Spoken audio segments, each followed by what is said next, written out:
ఈ రోజున అనేకులు తెలిసి తెలిసి తప్పిపోవచ్చున్నారు.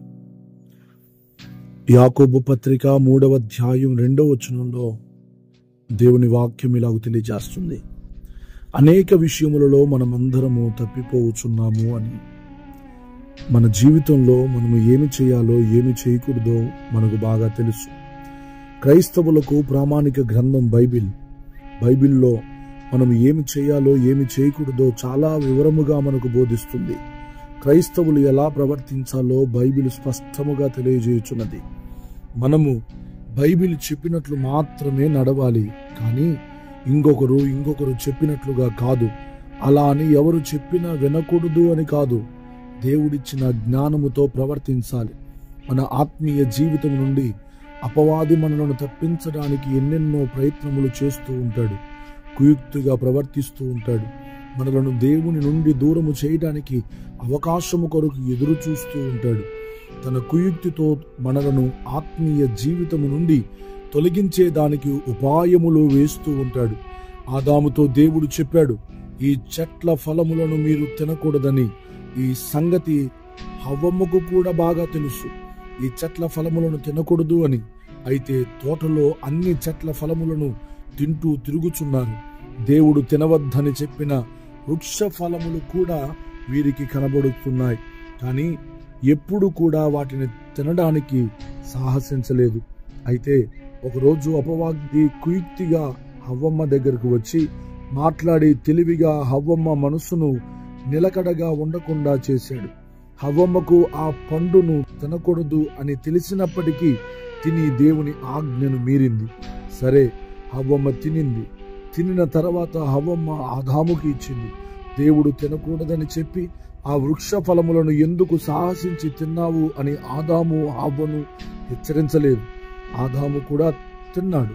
అది 3వ అధ్యాయములో మనకు తారసపడుతుంది. చూసారా, తెలిసి తెలివిగా తప్పిపోయారు. దేవుని ఆజ్ఞ నుండి మనలను తప్పించడానికి అపవాది కుయుక్తిగా ప్రయత్నాలు చేస్తాడు. అయితే మనము జ్ఞానము కలిగి దేవుని ఆజ్ఞ నుండి తప్పిపోకుండా జాగ్రత్త పడాలి. అనేకులకు జ్ఞానము ఎక్కువగా ఉంటుంది, తెలివి బాగానే ఉంటుంది. ఏది చేయాలో ఏది చేయకూడదో బాగా తెలుసు, కానీ ఎంత తెలివి ఉన్నా జ్ఞానము ఉన్నా చేయకూడని పనులను చేస్తూ ఉంటారు. జ్ఞానము ఉన్నా జ్ఞానము లేనట్లుగా ప్రవర్తిస్తూ ఉంటారు. నేను జ్ఞానిని అని అంటూ ఉంటారు, అయితే దేవుని ఆజ్ఞ నుండి తప్పిపోతూనే ఉంటారు. సిగరెట్ కవర్ మీద రాసే ఉంటారు, పొగాకు త్రాగితే క్యాన్సర్ వస్తుందని. దానిని చదువుతారు, అయితే త్రాగుతూనే ఉంటారు. దీనిని అంటారు తెలిసి తెలివిగా తప్పిపోవడము అని. సారాయి సీసా మీద రాసి ఉంటారు, త్రాగితే ప్రమాదము అని, అయినా త్రాగుతారు.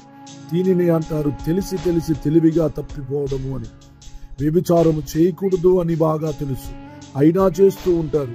దీనిని అంటారు తెలిసి తెలివిగా తప్పిపోవడము అని. వడ్డీ వ్యాపారములు చేయకూడదు అని బాగా తెలుసు, అయినా చేస్తూ ఉంటారు. దీనిని అంటారు తెలిసి తెలివిగా తప్పిపోవడము అని. లంచము తీసుకోకూడదని బాగా తెలుసు, అయినా తీసుకుంటూ ఉంటారు. దీనిని అంటారు తెలిసి తెలివిగా తప్పిపోవడము అని.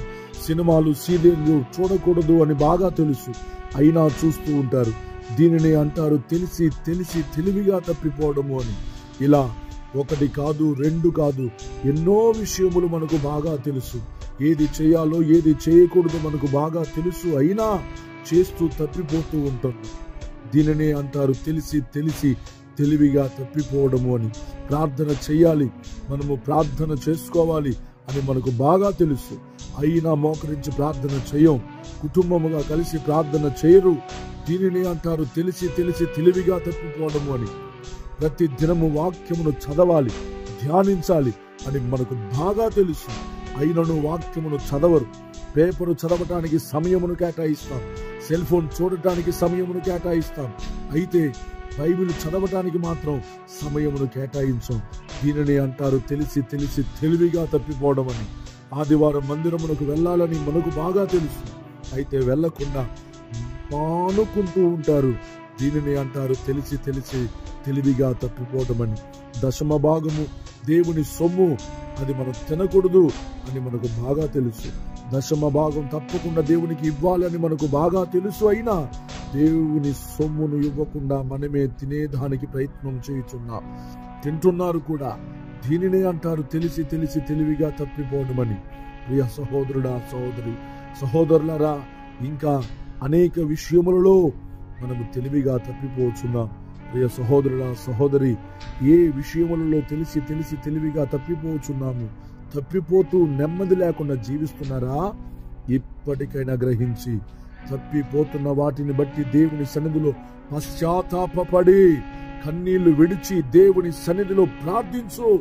నీవు పోగొట్టుకున్న సంతోషం, నువ్వు పోగొట్టుకున్న సమాధానం, నీవు పోగొట్టుకున్న ఆరోగ్యం, నీవు పోగొట్టుకున్న సమృద్ధి, నీవు పోగొట్టుకున్న ఉన్నతమైన ఆశీర్వాదాలు దేవుడు నీకు మరలా అనుగ్రహిస్తాడు. ఇక మీదట ఏం చేయాలో అదే చేయుటకు నిర్ణయించుకుందాం. ఏది చేయకూడదో దానిని చేయకుండా ఉండటకు దేవుని సహాయంను వేడుకుందాం. బిడ్డలారా, దేవుని కృపలో భద్రపరచబడదాం. దేవుడు మిమ్ములను మీ కుటుంబమును దీవించి కాపాడి ఆశీర్వదించునుగాక. ఆమేన్.